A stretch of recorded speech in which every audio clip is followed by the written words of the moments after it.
Hey everybody, Tag Life Done Free. Hey, we got a new addition to the community, and it's an exciting addition. I was able to obtain a track loader, or mini excavator, whatever you want to call it, but for the community. And so, how the process is going to work is that we're going to get a good look at it. It doesn't run. We're going to see what's wrong with it, and then 5, 6, 7, 8, 10 of the homesteads around here are all going to go in together, and we're going to all pay an equal part. And in the end, we're all going to own shares in a mini excavator. And this is super, super exciting because it's a lot of things to us beyond just the excavator. It's a septic tank. It's swells, in a food forest. It's, running water lines. It's digging basements. It's all of these things that will make all of us a tiny bit freer, where we don't have to look outside of the community. We can just look within. So if you're interested in this excavator, and more importantly, how in the world we got it off a trailer, because we had to take a 16,000 pound machine and move it off the trailer that didn't run. And so, that was quite the task. But anyway, if you're interested in looking at those things, come on, let's check it out.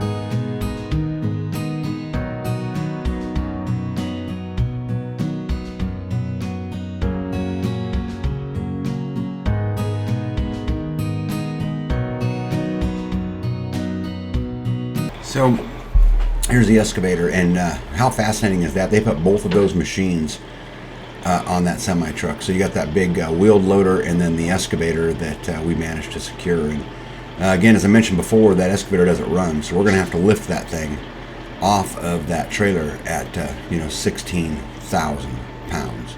And so this ought to be an interesting experience, and I hope you guys again enjoy it. So they unloaded the wheel loader, and another truck came with a forklift, and they're going to position themselves. See how he's carrying the arm around, right? Because the excavator doesn't run. And so we've got to get this thing off of here. And it was quite the experience. I have to admit to you guys that I was pretty nervous, in the beginning. And look right there. There's the fabulous MMR and Indiana Mike standing there next to me. It's usually a, community event when, cool things like this go on. But anyway, so again, they're going to use that forklift to get that arm up off the ground and, give it some lift from that side. And then the wheel loader, which you'll see here in just a second, we'll get a hold of it from the back side. But it is definitely a fascinating thing. As I mentioned to you guys before, this is such a big deal because it allows us to look inside the community for these jobs and for these things that make our homesteads more complete. It makes us more free. It allows us to rely, just on ourselves, instead of relying on the outside world to do these things. So we beg permission for water, and we beg permission for sewer, and we beg permission, for all of these things. And if we can just secure, for ourselves these things, then again, all of us will live a little bit Tag tells freer. me you're going to be the one to fix this. I'll probably have a hand in it somewhere. Got anything to say? If this idea works, this is a complete game changer for everybody in the community. If it works. Dilly dilly. Get your checkbook out. Yep, this is amazing to watch them do this. And that whole time this was going on, my stomach was literally in knots. I'm like, they're going to pick this thing up off this trailer. It's going to fall over. The forklift's going to fall. Someone's going to get hurt. But as you can see, they're just picking it up, ever so slightly.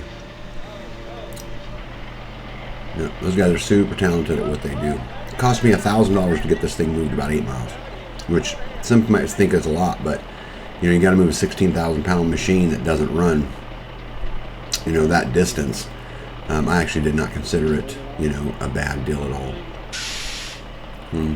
They're just getting ready, and all they're trying to do is just get this thing set just exactly perfect, and then they're going to take it off the trailer, which is super neat. And here we go. And just pull it up a few inches off the top of the bed. It's amazing to me that those machines will lift that kind of weight. I'm used to having just pretty much a skid steer around, and it won't lift anywhere near that kind of weight. But that big wheel loader and that forklift do a great job of it. This is going to create, obviously, as you guys are going to see, a whole nother set of problems. We talk all the time about the ripple effect and how, one thing leads to another thing, and just got to be able to adapt to it and, and deal with it. But look at that, trailer is just about gone. Right? There it is. Yep, here we go. We're gonna lower it. I was nervous right here a little bit too, like, oh my goodness, they're gonna drop it. But anyway, as I was talking about, this is definitely going to create a ripple effect here, because that's great, right? You got it off the trailer, you got it on the ground. Now what? Is it going to be yard art? I cannot leave that sitting in the middle of my front yard, or not really so much a yard, but the driveway. Obviously, I can't leave it sitting there. So we're going to have to figure out a way to push that thing around to get it off to the side somewhere where, we don't have to drive around it. I'll give you guys a little piece of advice here. When you guys are designing your homestead, make sure that you create an area big enough for a semi to turn around, because you just don't know what you're going to come home with. You don't know what kind of deals, get made that allow you to, again, get just a tiny bit freer. And being freer, I think that's a quest that all of us can go on. So, I left that big space out front of my house on purpose, so that I could spin it around. So here they go. They're going to push this thing. Obviously nothing works on it. They're going to push it back by my shop back there and set it off to the side so that it's kind of out of the way. It tore up the gravel a little bit, but the good news is I got a skid steer, so it was super easy to fix. It's just amazing to me how it took both of those machines to push that thing. You look a little, it looks little. It's actually a big machine, but it looks little compared to everything else. But looks like to me it's just about a wrap.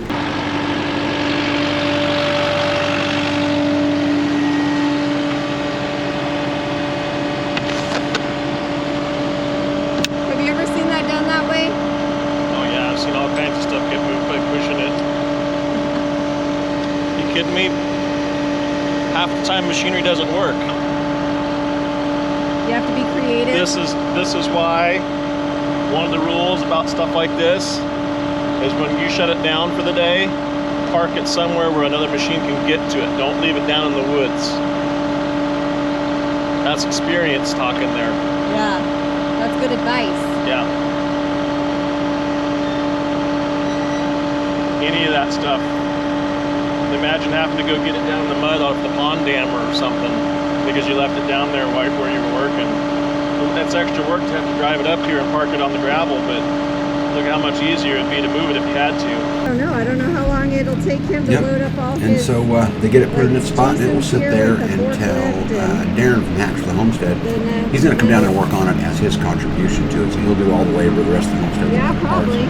But anyway, so until he gets to it, which I'm supposed to be down this week to do the initial check on it, it will sit right there. And so now really all that's left from the process is, let's get everything loaded up. And, here goes the forklift, and it'll go up on the trailer and get out of here. And then we got to get the big wheeled loader and get it loaded and get it out of here, and maybe get back to our day and I don't know, go build something else, go work on the turkey coop, whatever we got going on. I really need to get back to my house. You guys can see I'm missing some siding.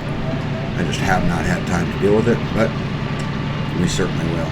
I like watching this kind of stuff happen. It's amazing to me how these big machines run up these little ramps and they don't fall off of the trailers.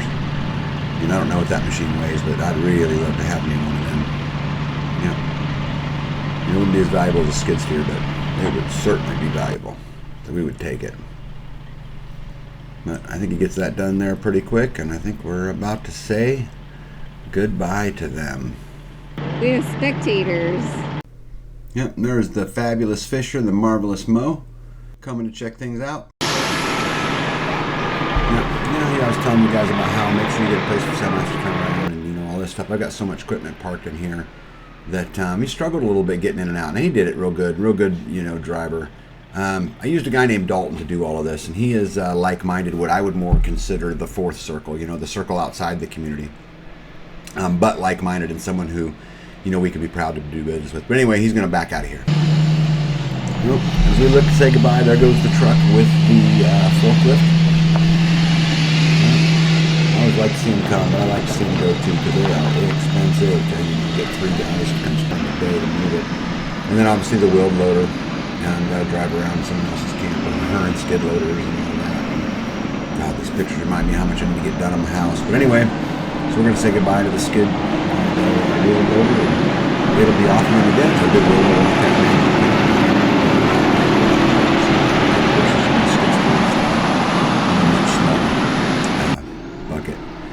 But we need to get this wheel loader moved. And look how thin the ramps are at the end of that trailer. You know, super strong, but, you know, he'll drive right up them. And, you know, again, we get to enjoy it. We get to watch it. There's Rosie in the... That's my puppy, Rosie. She sure thinks she needs to be involved in everything. But anyway, so watch him as he kind of wiggles up there, and we'll finally say goodbye to the last piece of this equipment, and you know, we'll deal with the ripple effect of now there's this excavator, and we've got to donate time and energy and money and, you know, all of these things to getting it run. But again, it's going to make us a whole lot freer. And you know, if we can invest today for our freedom tomorrow, I think that's a worthwhile investment. I mean, you know, what's the other choice? You can invest in the stock market, right?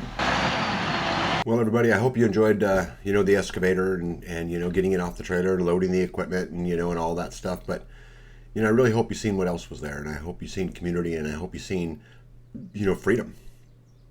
I hope you've seen that we have an opportunity to get a little bit freer by collectively coming together, you know, to buy a piece of equipment or, you know, fencing or, you know, whatever it is. And this is community hard at work. This is the parallel economy. This is what it is. You just have to do it. Guys, like I always tell you, you know, go out there today and live a little bit freer than you did yesterday. Hold the line. Don't give an inch. Tag out.